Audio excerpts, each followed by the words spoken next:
স্রোতের বিয়ে না করার কোনো যুক্তি পরিবারের সামনে খাটাতে পারল না স্রোত। হ্যাঁ বন্ধুরা, ভিডিওতে লাইক দিয়ে দেখতে থাকুন। স্রোতকে যখন রাই বলে যে খুব শীঘ্রই আঙ্কেলের এক বন্ধুর ছেলে আসতে চলেছে তোকে দেখার জন্য, তার জন্য তুই নিজেকে ইমোশনালি আর মেন্টালি প্রিপেয়ার রাখিস। প্লিজ স্রোত, আমি তোর কাছে হাত জোর করে অনুরোধ করছি, এখন আর তোর মুখ থেকে কোনো রকম কোনো আপত্তি শুনতে চাই না। তুই যদি একবারের জন্য আমাকে ভালোবেসে থাকিস তাহলে তোকে এটা করতেই হবে। তখন এই কথা বলা মাত্র স্রোত বলতে থাকে যে দিদিভাই তুই কেন বুঝতে চাইছিস না বলতো, এই তো সবে তোর উপর এত বড় ঝড়ঝাপটা গেলো, তার মধ্যে এই বিয়ের মতন এত ভেজালে যাওয়ার কী বা দরকার আছে? আমি তো সেটাই বুঝতে পারছি না, কারণ অলরেডি আমাদের অনেকটা টাকা খরচ হয়ে গিয়েছে আর আঙ্কেলের কাছে আমি যথেষ্ট টাকা ঋণী হয়ে পড়ে রয়েছি, সেই টাকাগুলো আমাকে পে করতে হবে। আর এখন যদি আমি বিয়ে করে বসে থাকি তাহলে সেটা কী করে চলবে বলতো? তুই এবং নীলু দিদিভাই তোদের দুজনের সংসার জীবন যে খুব একটা স্মুথ চলেনি সেটা তো আমি খুব ভালো করেই দেখেছি। সেই এক্সপিরিয়েন্সের পর আমি কী করে নিজের জীবনটাকে গুছিয়ে নেওয়ার কথা ভাবি বলতো? তখন এই কথা বলা মাত্র রাই বলতে থাকে যে আমাদের জীবনে যা হয়েছে সেটা সব কিছু ভুলেছে, সেটা আমাদেরকেই সামলাতে হবে, সেটা তোকে তো সামলাতে আমরা বলিনি।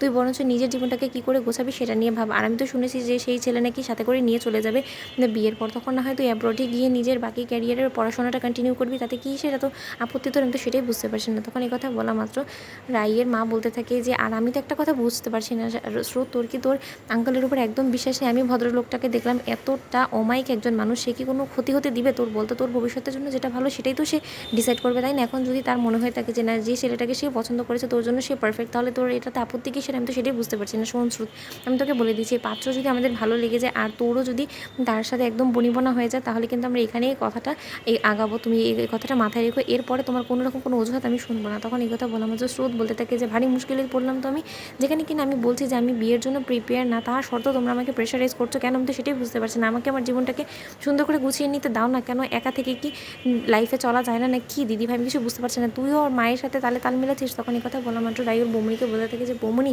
এখন স্রোতের উপরে আমাদেরকে যথেষ্ট পরিমাণে ফোর্স করতে হবে, কারণ এছাড়া আমাদের কাছে কোনো রকম কোনো উপায় নেই। কারণ স্রোতের উপরে যদি আমরা প্রেশারাইজ না করি তাহলে ও হয়তো বা ওর মনের কথাটা মোটেও সার্থকের সামনে প্রকাশ করবে না বা আমাদের সকলের কাছে তুলে ধরবে না।